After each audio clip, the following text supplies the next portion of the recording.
Hello the world, and hello Skwirlly Squad. If you have no idea whatsoever who I am, my name is Skwirls, and this is our podcast, StaySkwirlly. But of course, you saw that when you clicked play. We chat about games, tech, music, comics, more stuff, family-friendly show, trying to share some encouragement. This is episode number 3.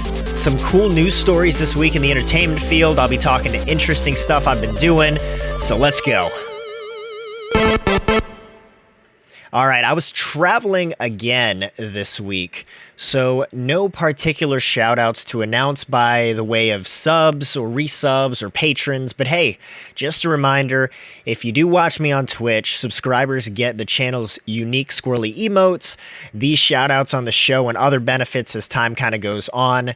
The Skwirlly patrons, they get the shout-outs too, of course, but they also get exclusive videos, early access to YouTube content, even free gifts in the upper tier, and you'll actually also, going forward, get access to this podcast, each episode about a day in advance.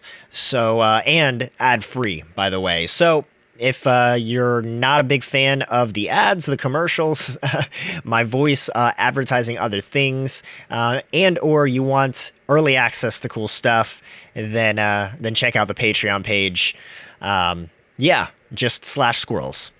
So yeah, huge shout out to those that support all of the efforts in any way whatsoever. Listeners, viewers, lurkers, reviewers, and the like, and special thank you to those supporting financially.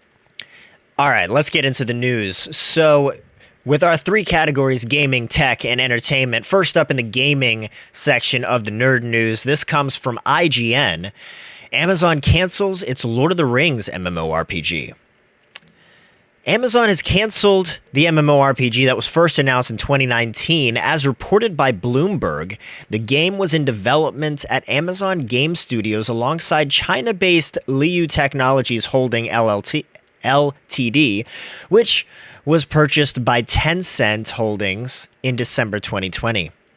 An Amazon spokesperson confirmed that following Tencent's acquisition of Liu, it had, quote, been unable to secure terms to proceed with the title at this time, end quote. The team will be shifted to other projects, and Amazon shared its disappointment in not being able to bring this project to the world. We love the Lord of the Rings IP and are disappointed that we won't be bringing this game to customers, a spokesperson for Amazon said. Amazon still has one MMORPG in the works called New World, although this project has been hit with delays and is now scheduled for release in August 2021. So for all of you Lord of the Rings fans out there, I know that there were a number of you guys looking forward to this MMO, and for those of you that were, I'm sure this does not come as news to you at this point by the time you're hearing my voice now, because unfortunately, if we're all being honest here, most folks I think that were paying close attention to this Lord of the Rings MMO were those that have been paying close attention to it for a while. So for those of you that are listening to my voice right now and you haven't been following the Lord of the Rings MMO, then you probably didn't care too much that it was happening or that it was canceled. Now, that said, if you're listening to me right now and you had no idea that they were even developing a Lord of the Rings MMORPG, well, they were, and now they're not, unfortunately. And that's kind of the boat that I'm in, honestly. I like Lord of the Rings a lot, but I'm not like a diehard fan, 1, and 2, I haven't played any of the video games. I've seen them played, but I haven't really played any of them. I think the only one that I was really truly interested in to any extent was the Smeagol one. The Gollum game, which I don't know if it actually ever came out or if it's still in development. I got to actually check up on that. I got to take a note to look up into that game. But that one looked kind of interesting to me because you were playing as Smeagol, I think it's still post his descent into darkness because of the ring, but even still, it's a different kind of perspective, playing as that guy. And his endeavors, as time leads up to the moment that Bilbo got the ring. But otherwise, I like the world a lot. And if this MMO actually came out, I would probably at least try it, depending on, if it was free to play or just single payments. I don't think I would have subscribed to this without some kind of free trial convincing me that it was going to be good. But now that Amazon has officially canceled it, then that just kind of tells me that it wasn't going to be, or that they just didn't put enough development into it. Now that they're moving this team to other projects, I'd be curious what those actual projects entail. Sorry if the audio keeps cutting in and out. I'm having some CPU issues today for some reason. But anyway, moving on to the next story we've got here. I want to kind of skip through some of these stories because there's some latter stories that are super interesting.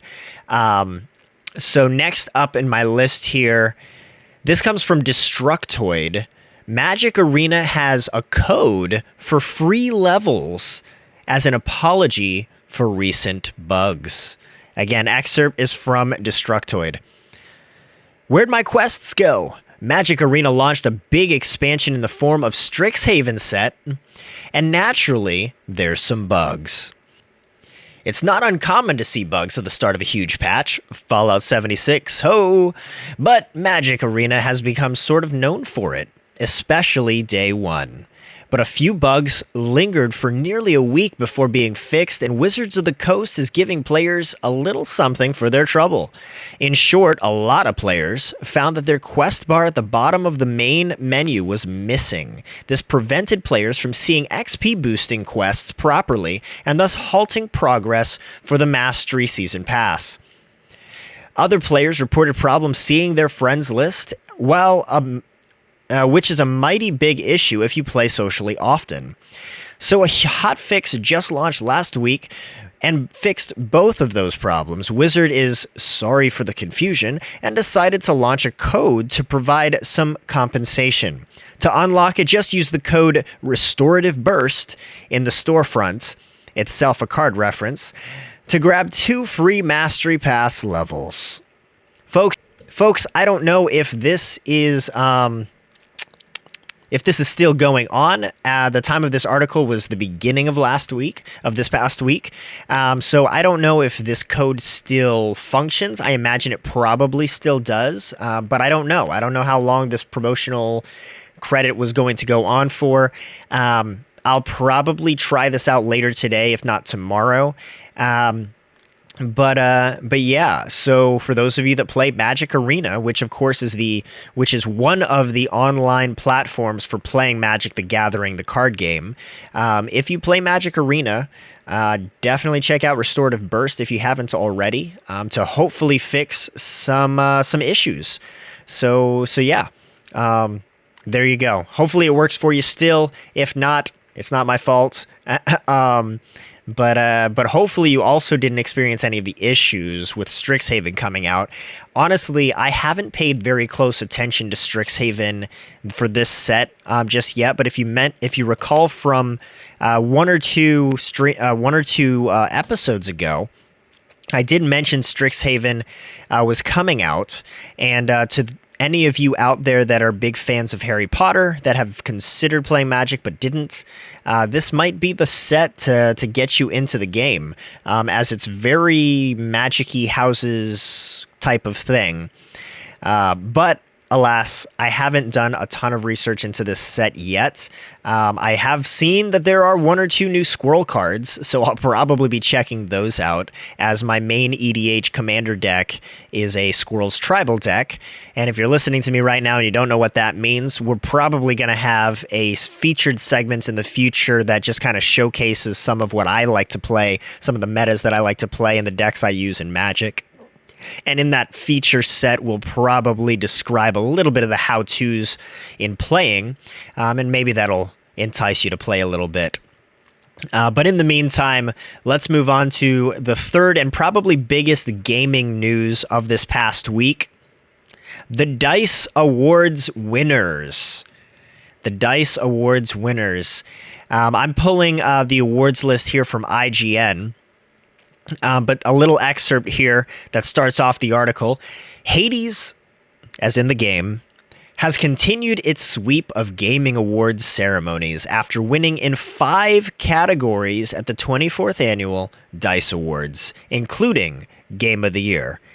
The awards also saw a number of wins for PlayStation exclusives, with Ghost of Tsushima taking home 4 awards, The Last of Us Part 2 taking 2, and Dreams and Spider-Man Miles Morales each earning 1. It's been a huge year for Hades, the fan favorite game from Supergiant, which has taken home Game of the Year awards from IGN, BAFTA, SXSW, the Gaming Awards, and is up for the category in the Game Developers Choice Awards. And by the way, folks, Final Fantasy VII Remake did win Game of the Year for RPGs. So I do have the article itself up here to showcase some of the winners here. There's a number of categories, so I encourage you to check out the IGN article or the 22nd Century's article as well for the D.I.C.E Awards. Before I go into some of these winners, for those of you listening to me that aren't familiar with the D.I.C.E Gaming Awards, it's essentially a developers central gaming awards. It's almost like the developers, well, it is like the developers vote on games. So it's not quite the gamers themselves voting. It's like from an artist's perspective, voting on other people's art. So developers voting on games that were made by developers. So it's like a for us, by us for gaming awards almost. So that kind of said, that happened obviously this past week. I did not watch any of it. I wasn't able to watch any of it. I don't even know if it was broadcasted for free for the general public. You might have needed an invite, but here are some of the awards anyway. So game of the year, straight up, like we said, is Hades. I haven't played it, but I've heard good things. Outstanding achievement in game direction, outstanding achievement in game design, and action game of the year. Also, all of those go to Hades. Then things start changing up a little bit, and we've got Ghost of Tsushima for Adventure Game of the Year, and Animal Crossing New Horizons for Family Game of the Year, Mortal Kombat 11, no surprise, Fighting Game of the Year, right? Mario Kart Live Home Circuit, which I really meant to look more into this, actually. I was really curious about Home Circuit, and I've been meaning to look more into it, but that won Racing Game of the Year. It was pitted up against only 2 other games, F1 2020 and Dirt 5, but Mario Kart Live Home Circuit won that one. Then Role-Playing Game of the Year, Final Fantasy VII Remake. That's really got no contender there when you think about it, right? It was up against Cyberpunk 2077. Like, let's be honest. That didn't stand a chance. Especially if it's voted by developers. From a developmental standpoint, it was had a horrible launch, and then stayed buggy for forever. And it still is to some extent, depending on the platform you're on. Anyway, I digress. Final Fantasy VII Remake was up against Cyberpunk 2077, Persona 5 Royal, Wasteland 3, and Yakuza Like a Dragon. So really, from that category, Final Fantasy VII R was like next to none, in my opinion, and a lot of other people's opinion, and apparently from the D.I.C.E voters as well. Sports Game of the Year was Tony Hawk's Pro Skater 1 and 2, which was kind of interesting when you think about that. It was up against EA Sports. It was up against FIFA, MLB The Show, NBA, and PGA Tour. I'm surprised MLB The Show didn't get it, but Tony Hawk's Pro Skater 1 and 2. Strategy Sim Game of the Year was Microsoft Flight Simulator. I don't pay too close attention to a lot of these games, so props to Microsoft there. Immersive Reality Game of the Year was Half-Life Alyx. I kind of figured that might be the case there. Although The Walking Dead Saints and Sinners might have given it a run for its money a bit there. There's some of the other categories here. I mean, there's a lot of categories, so I'm not going to read every single one of them. But looking at some of these that stand out, Last of Us Part 2, outstanding achievement in story. No surprise there, right? In audio design, outstanding achievement in audio design was Ghost of Tsushima. Also for original music composition, which audio design, music composition, they kind of go hand in hand. Outstanding achievement in character, Miles Morales. Makes sense to me. Makes sense to me. Yeah. So again, check out. Fall Guys Ultimate Knockout was online game of the year. Makes sense to me. So check out IGN's full list here if this is something you're interested in. I like checking out the Game Awards of all kinds when I can, even if it's after the fact, even if I'm not watching it firsthand, just to kind of see what other people are playing. Because honestly, like what other people are voting on is more often than not what they're playing most. So whether I want to steer towards those games or if I want to steer away from those games, it kind of depends on the style of game, right? If a single game is winning multiple categories, something like Hades, and then I look at the genre that Hades is and the type of game that Hades is, that's not really something that I would be interested in. But if a lot of people are playing it and enjoying it, then I can make the decision to stay away from it, and we might get some loosey-goosey like fans like pop in of other games that I'm playing in the Twitch streams and things. So yeah. But then on the other note, right, Final Fantasy VII-R, lots of people loved that game. That was a game I kind of already wanted to play anyway. Because it was an amazing game and I kind of wanted to play it, that just tells me hands down, play this game, right? So I some of my decisions in what I play are influenced by things like gaming awards. So yeah, let's move into the next category of news that we've got here. Tech. So I've got a couple stories in the tech category here. The first one kind of just makes me laugh. The first one here comes from Yahoo Finance, actually. A $1,000 bet on DogeCoin at the start of 2021 could now buy a Tesla. Again, the excerpt comes directly from Yahoo Finance. Maybe it's fitting because Tesla CEO Elon Musk has been the biggest cheerleader of DogeCoin, but after the cryptocurrency's more than 6,000% surge so far in 2021, a $1,000 bet on Dogecoin at the start of the year would now be worth enough to buy a brand new Tesla Model Y. That's right. If you placed a $1,000 bet on the popular cryptocurrency Dogecoin, which was founded back in 2013 as a joke to lampoon the boom in the number of altcoins, you'd be sitting on more than $60,000 based on the 35-cent mark it hit Friday. In fact, at Friday's all-time high of 43 cents, the same $1,000 would be worth closer to 80 grand, more than enough to cover the roughly 60 grand purchase price of a performance Model Y. Maybe that was Musk's plan all along. This is super interesting to me because a lot of my friends have been following Dogecoin because of the recent surges. I've always been interested in getting into cryptocurrency. I just haven't. I've always beat myself in the bum as well from years and years and years ago when I considered first getting into Bitcoin back beginning of college time frame, back when it was easier to get into it. I considered mining back then for Bitcoin as well.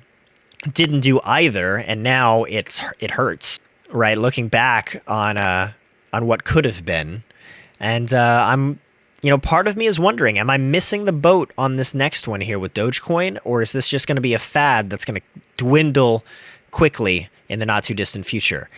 Either way, if you invested a decent amount of money back in January into Dogecoin or previously, then you could cash out right now for some decent winnings, apparently enough to buy a Tesla, which, ironically enough, is also the next car that I want to get. So I just found this article kind of double on funny to me from a crypto perspective and from a Tesla perspective. So, hey, for those of you that haven't been paying attention to Dogecoin, it's up. And if you want to get into crypto, you're probably too late now. No, just kidding. If Dogecoin may or may not continue going up, it's trending in a way to where it's probably reached its ceiling or about to reach its ceiling. But if you pay attention to some of the candlestick charts, It looks like it's really close to a threshold, and if it breaks that threshold a couple times, then you might see it skyrocket again. If just, again, based solely on pattern recognition there. But alas, I realize this is not a finance podcast, so I won't go too deep into that. But if you're interested in some of those candlestick charts and understanding some patterns and Fibonacci sequences and all that jazz, shoot me a DM. We can have a cool offline chat about it and see where it takes us. Next up in the tech here, we can build a real Jurassic Park, says Neuralink co-founder. Of course, Neuralink is another Elon Musk company.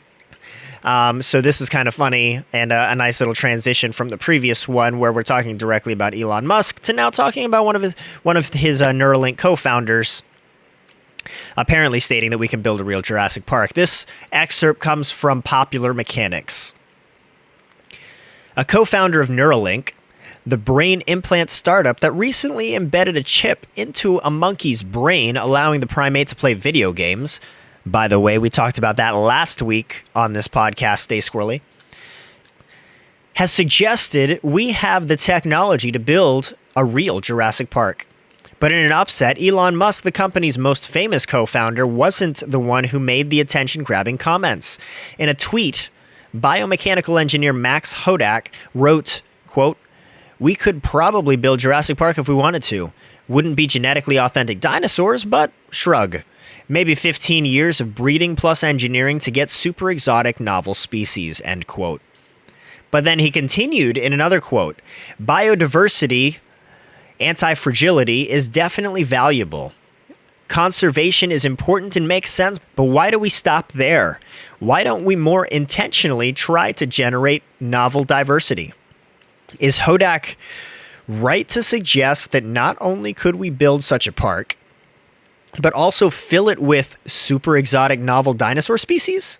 In Jurassic Park, Steven Spielberg's 1993 smash film adaptation of Michael Crichton's novel, dinosaurs are made by splicing genetic material found in fossilized amber with amphibian genes in order to make a complete genome for each species. And 28-year-old spoiler alert, life finds a way to let dinosaurs breed on their own and take over. Jeff Goldblum's iconic chaos theory professor, Dr. Ian Malcolm, says early on in this project will be a disaster. Or says early on that this project will be a disaster, and the rest of the movie is about how right he is. And then there's a quote from the movie itself. "Your scientists were so preoccupied with whether or not they could, they didn't stop to think if they should." This is super cool to me. Jurassic Park, always been a fan of the movie and the movie franchise as a whole. In fact, even the ones that were less than great, I found all of them fantastic. Even the Jurassic World ones that just recently came out. I'm looking forward to the next one. My older son Lucas, Cal, if you ever hear me say Cal on streams, he loves Jurassic Park. He loves dinosaurs. I wanted to be a paleontologist when I was in kindergarten. So did he, basically. So, yeah. Like, the idea that we could make a Jurassic Park is a super novel idea. I don't think we should, for sure, right? And obviously, neither do these folks either. But the possibility is intriguing, right? Like, we already clone sheep. Well, we already cloned more than just sheep, right? But I do remember when, what was it, Dolly? Was that the first clone sheep's name back when it was first successful? I don't even know if Dolly is still around or alive. I don't know how long sheep live. Probably not around anymore. But, you know, we've got multiple clones around and now, and we've actually got a food industry that's starting up that's kind of gross, but it's about growing your own steak in a petri dish. Not a fan of that thought, especially considering it uses like your own skin cells or something like that. I don't know. Don't quote me on that exact last part, but I'm pretty sure it's human biology based, which just sounds like it's cannibalism at that point. Self-mutilation. I don't know, man. It's gross. But yeah. So we've got the cloning technology down, so it doesn't surprise me that the tech exists today to be able to manufacture a real Jurassic Park of some kind with some kind of exotic species. But again, don't get preoccupied on whether or not we can. Focus on whether or not we should. All right, that brings us into the entertainment phase of the news articles here. I've got a number of things here. I'm going to actually start at the end because I wanted to take note of some various rumors going around the rumor mill as of late. So bullet by bullet here, we've got a few different rumors, a few different things of hearsay. The first one being that Michael Keaton is definitely, after all, in fact, returning to the Flash movie. This is a rumor because while it was supposedly announced, Michael Keaton went in like an interview or went on record to some extent stating that he wasn't sure if he would travel in a plane across the ocean for the filming process. And he was kind of hit or miss and wasn't sure about bringing his character back. And there was a lot of timidness in some of his responses when he was questioned about the Flash movie and coming back in his Batman role. But apparently, from some insiders, he is in fact returning to the Flash after all. Another one here we've got from Dwayne Johnson stating that he's trying to get Jason Statham a role in the DCEU in some capacity. I don't know if this is going to be a superhero role or if it's going to be a villain role. And quite frankly, again, it is rumor, so take it with a grain of salt. We don't know. Nobody does if this is even true. But that would be kind of cool to see Dwayne Johnson's Black Adam pitted up against Jason Statham, perhaps, as Jason Statham was maybe in a heroic role, because Dwayne Johnson's, Black Adam character is, of course, like a pseudo-hero, pseudo-villain, like an anti-hero of sorts. Good guy, bad guy, kind of both roles. CW, another rumor here, is trying to convince Grant Gustin to stay on as the Flash, of course, in the Arrowverse TV show there. Apparently, this season of Flash that we're in right now on the CW is technically the last year of Grant Gustin's contract. So the CW is reportedly trying to convince him to stay on for longer. We've also got some rumor here that Chris Evans could reprise a role for Spider-Man in a live-action role. He is voicing Spider-Man in the What If animated series from Marvel, but apparently some rumors are going around that he could carry this character that he's playing as in some kind of live action, since, his Captain America role is dead. Spoiler alert from, a couple years ago. Let's see. Okay, so from an actual news perspective, I do have a couple articles for you here. Let me just take a sip of my water real quick. First one here is from Comic Book Review. The Flash movie enters production. Pretty straightforward title there. Don't really need to go into too many details here, but I will read a little bit from the article from Comic Book Review. Warner Brothers' upcoming Barry Allen solo film, The Flash, starring Ezra Miller, Ben Affleck, and Michael Keaton, begins filming in London. It has been reported that Warner Brothers' The Flash has already begun filming. According to Deadline, the production slate for directors Michael Machete and Barbara Machete's production company Double Dream lists The Flash as being in production in London. Pretty straightforward, not a whole lot there, but kind of cool. So for those of you that are looking forward to seeing how the DCEU is potentially getting rebooted in this film, because it does sound like that's what's happening, The Flash doing some kind of adaptation of Flashpoint, the Flashpoint paradox type of plot there, where the Flash changes something in history, it creates a new timeline, and then he's trying to fix things, and when he fixes things, it merges timelines and all that jazz. That's a little bit of a spoiler alert there, sorry, but I mean, Flashpoint has been around for a long time now, and it's a comic book arc. But if you want more details on the Flashpoint storyline, you can do one of a couple things. You can either watch that adaptation in the Flash CW show, and or you can watch the Flashpoint Paradox animated film from DC Animated Studios or whatever it is. So that said, that's the angle that it seems that this Flash movie is going. So for those of you like myself that are looking forward and finding out how and what that looks like in the DCEU soft reboot of sorts, well, production finally has gone underway. We'll see as, you know, the months go on how this kind of continues to develop, especially with Dwayne Johnson's film, you know, in production as well, as he's Black Adam and he's really pushing for the Snyderverse, apparently, you know, reports are saying. Take all of that with a grain of salt, but it'll be interesting to see what direction the studios kind of go. Because at this point, I highly doubt they would drastically change the Flash script, but hey, knock on wood, right? Because nobody thought they would drastically change the screenplay for Justice League, but alas, just months before release, that's what they did anyway. And, you know, years later, we got the Snyder Cut. But in other comic book movie news, kind of moving in the other direction on the Marvel side of shop, we've got Captain America 4 in the works with Falcon and the Winter Soldier showrunner Malcolm Spellman. This is an exclusive, by the way, from Hollywood Reporter. Malcolm Spellman is picking up Captain America's shield once again. The head writer and creator of Disney Plus and Marvel's The Falcon and the Winter Soldier is developing a fourth installment of the Captain America film franchise for Marvel Studios. Spellman will co-write the script with Dallin Mossam, a staff writer on Falcon and the Winter Soldier. No castings for the project are officially known, but Friday's episode offers plenty of roads for the feature to take.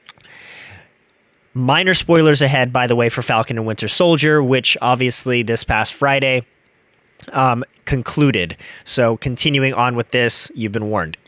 Up until this point, Chris Evans has played Captain America via the Steve Rogers character, appearing in a trio of solo films, Avengers outings, and assorted other Marvel films. And the question of who is entitled to carry the shield or be Captain America was central to the show. The feature is likely to continue the story of Sam Wilson, played by Anthony Mackie, and the current wielder of the shield, but as the writers get to work, it will be interesting to see how the story unfolds, with there now being multiple people who have been Captain Americas in the Marvel Cinematic Universe. No director is attached, and Evans' involvement and return remains unconfirmed. Marvel was tight-lipped as usual. Well, all I got to say to the tight-lipped as usual is let's just hope they don't tell Tom Holland, right? But this is pretty cool news. I did just finish Falcon and Winter Soldier on Friday evening on a plane actually home. So for those of you that haven't watched it, definitely watch it. It's super good. It dives into a little bit of a different direction than Marvel has traditionally gone. This goes down some of the more darker routes, some of the way that Netflix kind of went, right, with Defenders and with The Punisher and with Daredevil even. So kind of that route of things. Not quite that dark, but it does get a bit... It's not as bright and rainbows and sunshine as Captain America is kind of known for. We'll say that. All right.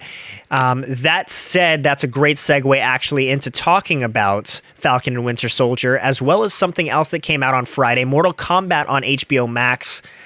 So both of these I have watched now. I have thoughts on both of them, but I don't want to dive too much into... I don't want to really dive into anything on this episode. I plan on doing that next week's episode. I want to give it about a week plus for people to watch them so that you guys aren't having to cut this episode off right now. I'll give you guys about a week, and next week's episode we will dive into a spoiler warning podcast where I dive into my thoughts of Mortal Kombat, as well as the Falcon and Winter Soldier miniseries from Disney Plus. So, that being said, that is all the nerd news I've rounded up for this last week, which brings us to our first break in the show today. When we come back in just a second, I'll be getting to some of the squirrely things I've been up to, actually. And some of the squirrely things I have planned for this week, especially not traveling. So stay tuned, folks. Catch you in a second.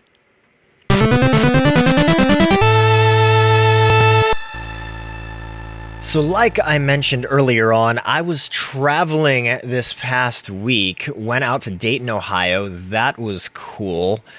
Not really, actually. It wasn't that cool in Dayton, Ohio. Like, the people were cool, but but the town, I've been to more exciting places, we'll say that.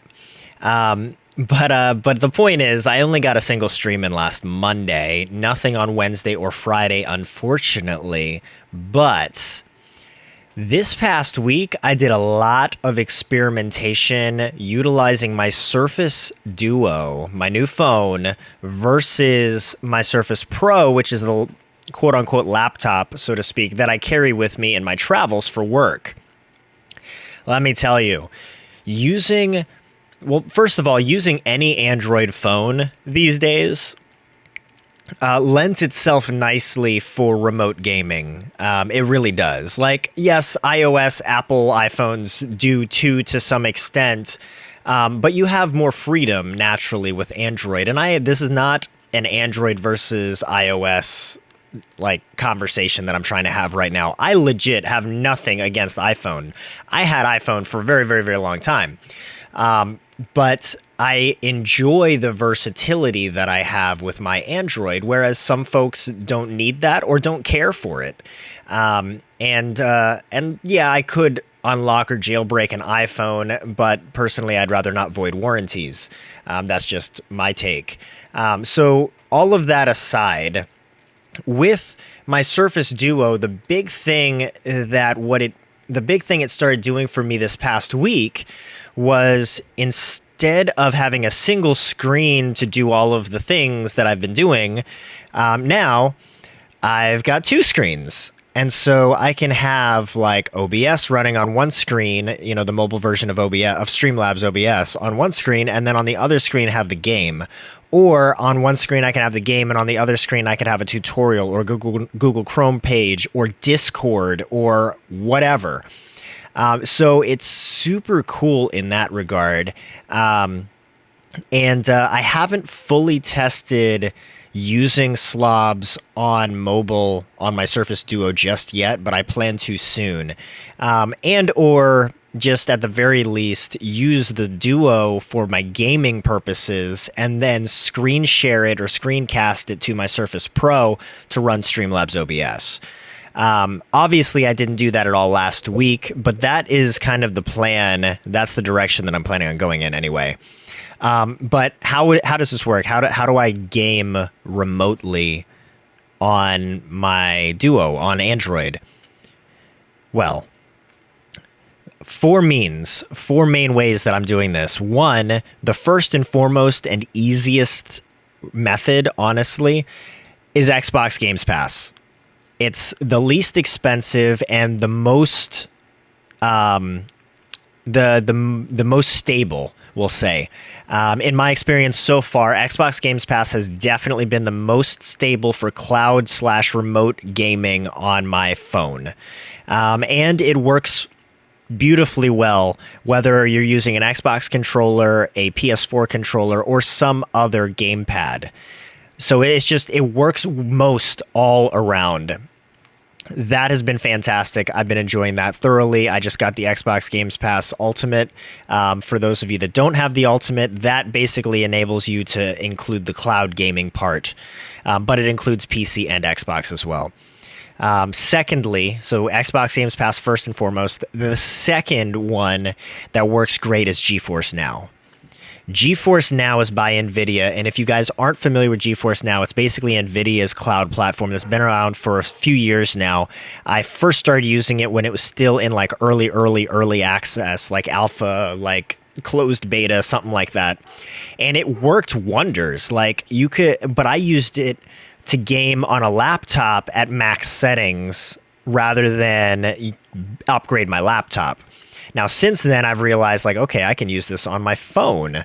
But if you use it on your phone, you need to make sure that you either have a mouse and keyboard, because most of it is PC games, or you have to be playing a game that supports controller.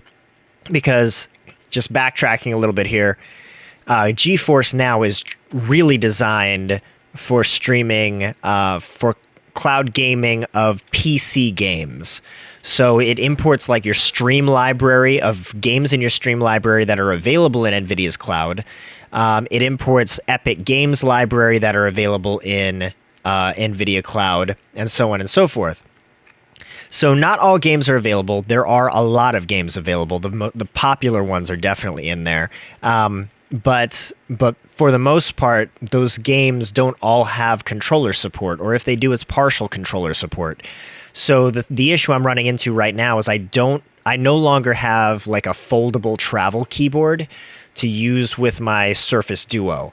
I plan on getting one probably this week, in fact, and it's supposed to unfold to about a full-size keyboard, but fold up to about a third of that size, or at least a little less than half that size.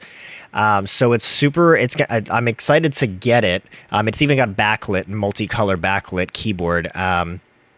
I've already got a mouse that works. I've got a USB-C dock, a travel dock that works as well. I've tried them all out. I can get external storage. The mouse works on it. I can get HDMI output to an external screen if I want to.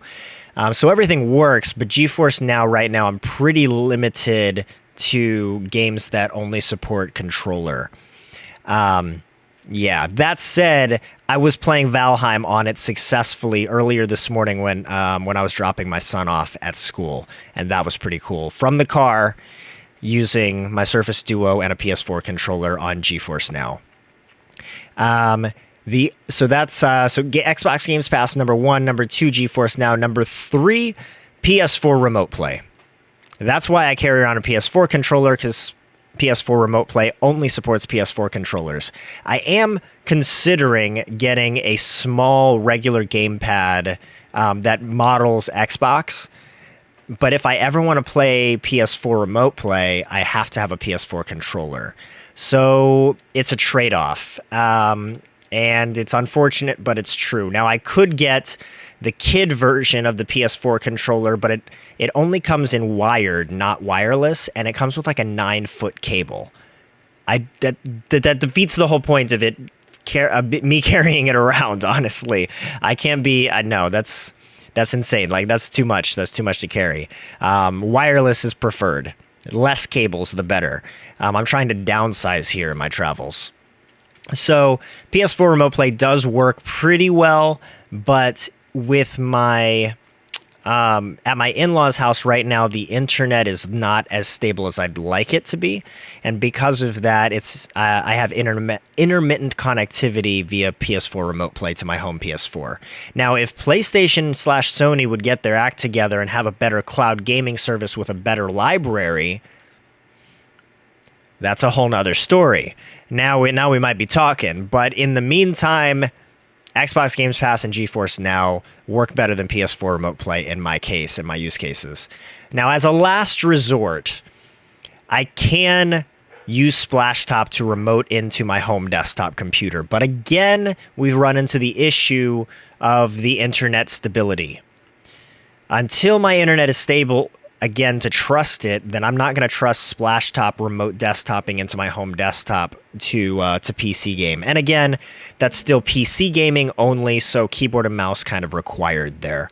So those four methods, primarily the first two, Xbox Games Pass and GeForce Now, are what I've been using this past week or two, really this past week on my Surface Duo, and it's been really cool to see it work, especially having signal almost everywhere I go on a new unlimited data plan, yada, yada, yada. It's been fantastic. Primarily, I've been playing Octopath Traveler and Outriders on Xbox Games Pass, and then, like I said, Valheim on GeForce Now.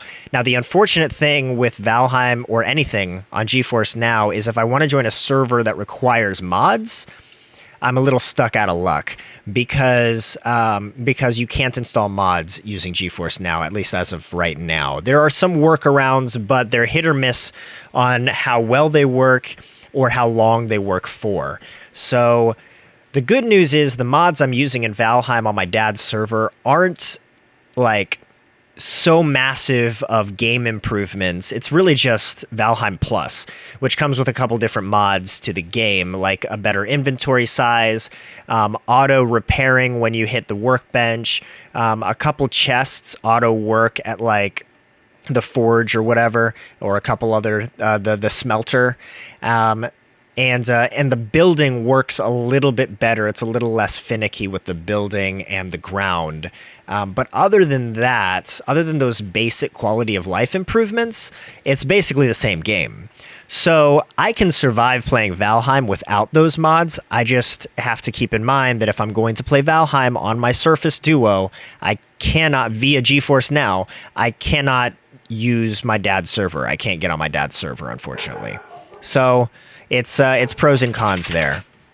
Now, combine all of the above again with Streamlabs OBS on mobile, and suddenly I have a fully functioning way to not just cloud game, but also stream using literally only my phone and a gamepad. Now, I still plan to take my Surface Pro to hotels with me, and which will, of course, make things easier because I'll just capture my phone, like I was saying, using basically the Windows Phone linking app, and then use OBS on the laptop per normal. But still, knowing I have that option anywhere I go without my laptop is huge bonus to me right now. Sorry for the dogs barking in the background. Sounds like somebody's here right now. So what about this week? What am I doing this week? So by now, you would have seen that I streamed this morning Valheim on my dad's server. Almost assuredly, maybe all 3 days, I'll be playing Valheim. I've been itching to get on my dad's server and advance as bad as I can. I built that awesome home, which you guys have seen. I've probably done some great upgrades to it by now. I don't know. I'm recording this before that Monday stream. But I didn't fill the house with anything at the time last week. So, you know, I'm looking forward to kind of leveling up some more, maybe beating the first boss, getting some armor and all that jazz, and filling in the house. YouTube, yeah, I'm still at a point where I was lacking availability last week to be able to record my the next YouTube videos. I apologize doubly, triply for that. But you guys know that I was traveling last week. So this week I am not traveling, and actually my calendar is pretty open from a work perspective. I have some big things that I need to fit in work-wise, but for the most part I'm pretty open, so I don't foresee recording the YouTube videos being a problem. So that I'm gonna try to prioritize that better. I was also backtracking a little bit, going back to Twitch for a hot second here. I was also looking heavily into better points so that I can actually get better notifications and better channel rewards for you guys. So stay tuned in the next week or two. I imagine I'll have that up possibly this week, probably next week. But that's about it, guys. A lot of my stuff this week has pretty much been on my Surface Duo, and I might even stream some of that from my home just so that you guys can see what that looks like under the comfort of streaming using my desktop before I actually do it remotely for the first time. But otherwise, guys, that's it for Skwirlly Interests this week. Be sure that you've got your coffee or your tea, because we got another third segment coming right up after this. Catch you all in a second.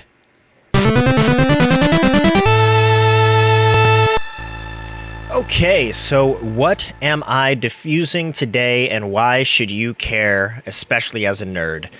Stress Away. Yep, that's literally the name of this blend from Young Living. Had a long couple weeks, and we love Stress Away in my family, especially my wife. In fact, when she was still working in a not-at-home nursing position, oftentimes if she had like a super rough day, you could visibly watch her mood change when she came in the door and Stress Away was diffusing. Like, you could watch her whole expression on her face completely change. It was kind of cool. I don't think this particular statement I'm about to say is true anymore, but at least for the longest time it was true. Stress Away was Young Living's only blend with vanilla in the blend, vanilla oil, which was super cool. And it's a really welcoming aroma, super sweet smelling, and it's super relaxing, which is the point, right? And but like, as a nerd, listening to my voice right now, why should you care? Yo, dude, legit.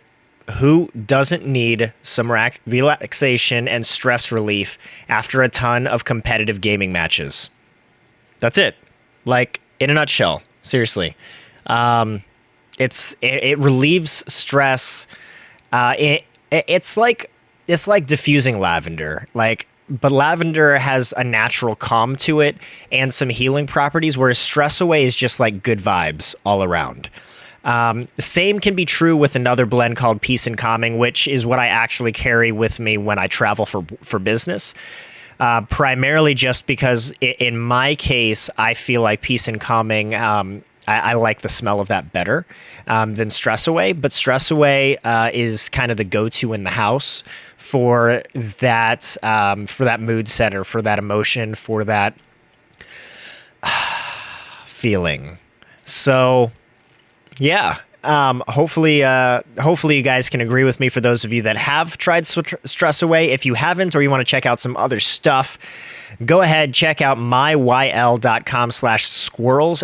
That's myyl.com/SKWIRLS. And you'll see all the oils that are distributed by yours truly and my wife through that website. But alrighty, so moving on to the Q&A portion of the stream. Here, reminder, if you'd like priority, by the way, with any of your questions on this podcast, or a shout out on the episodes like we mentioned earlier, or access to some early exclusive content, yada yada yada, remember, check out the new Patreon page. That's just patreon.com/squirrels. So Q&A stuff. We've got one question from a dreaded Dreadster. Dreaded Dreadster, you're saying, or you're asking here, I've seen you stream from hotels before. It's been a while, but I've seen it. What are your biggest struggles with streaming on trips? This is a great question, dude. Like, seriously. And I actually talked in the second segment, right, a lot about mobile gaming and streaming while on mobile and all how easy it can be and all of that jazz. So what's keeping me from streaming when I'm on trips more often than not? Number one thing, evening schedules keeping me out super late at night. Honestly, that's like the number one thing. I'm typically out way past my home bedtime when I'm traveling. Like, in a nutshell, I have plenty of means to stream a decent looking stream from the road. I do. The number one thing stopping me from keeping my stream schedule while on the road is my business meetings and dinners that keep me out super late. That's it. So if you're one that does go on trips and you're wondering, like, how can I stream on the road, or how can I game on the road, or how can I record on the road? Like, there are so many great tools out today, and a lot of them can be used on mobile that will help you with these endeavors. Primarily, from a strictly mobile perspective. You've got Slobs for mobile, Streamlabs OBS for mobile.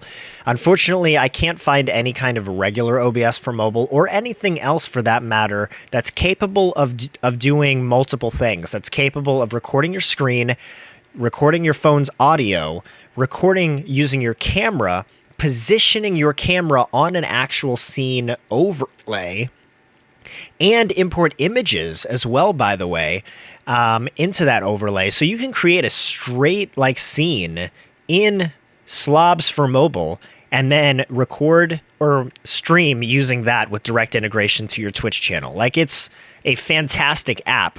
The only issue that I have right now running that is I can't see it while I'm gaming. Unless you want to see it also while I'm gaming, I have to keep it as a background app. But other than that, you can do everything 100% on your phone. Now, that said, ideal scenario that I would use, like I described on the on the previous segment of this episode, is ideally using my laptop as well. Now, you take 5G cell phone hotspot plus cloud gaming on that hotspot plus using your laptop to stream the screen. That's like the most efficient stream setup ever. But I mean, even with just two of those, even without 5G cell phone hotspot or non-unlimited data, like most hotels today that you stay in for like a business trip are gonna have good enough internet, if not better than good enough internet.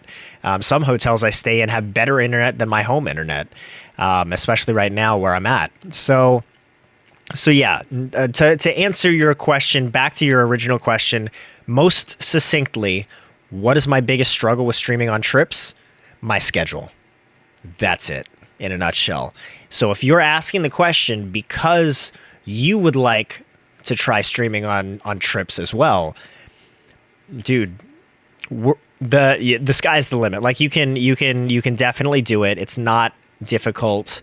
You just got to set up what you've got at home on whatever you're traveling with, essentially. Now, if you're asking because you'd like to see me do it more often, well, that's going to be strongly dependent on my schedule while I'm away. If I can get to bed early enough to wake up early enough, then you'll see a stream the next morning, even if I'm in a hotel room. But thank you, Dreaded Dreadster, for the question. I appreciate it. That was the only question I actually had this week, but I'd like to close out today's episode like I always do with our golden acorn from last week.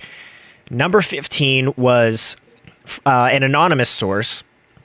A word of encouragement during failure is worth more than an hour of praise after success. A word of encouragement during failure is worth more than an hour of praise after success. Let's break that down for a hot second. Somebody saying you did a great job after you did a great job feels good, but it will go a lot farther if someone says you did a great job, or you'll get it next time, or keep your head up, or keep pushing, keep striving. If they give you some kind of encouragement after you feel like you failed. We've all been in probably both situations. Which one do you still remember today? Do you remember all the times that someone said, great job, and pat you on the back and gave you a round of applause after you deserved it? Or do you remember the times when someone lifted you up out of the dirt when you fell down? I think the latter. So I hope that can encourage you guys today, and encouraged you last week as the Golden Acorn. Of course, this coming week is going to be Golden Acorn number 16, and you will have heard it by now on the stream. But remember, folks, remember this, please. If you ever need some one-on-one encouragement, if you ever need someone to pray for you, if you want to ask me a question, maybe have it heard on the show, DM me on any of the socials that I'm on, message me through the website, skwirls.tv, or shoot me an email at info@skwirls.tv. You can also send a voice message, by the way, through anchor.fm/StaySkwirlly. But that's going to conclude the show for today. Huge thanks for listening. Please remember to like, subscribe, review wherever you're listening from. And as always, folks, stay squirrely.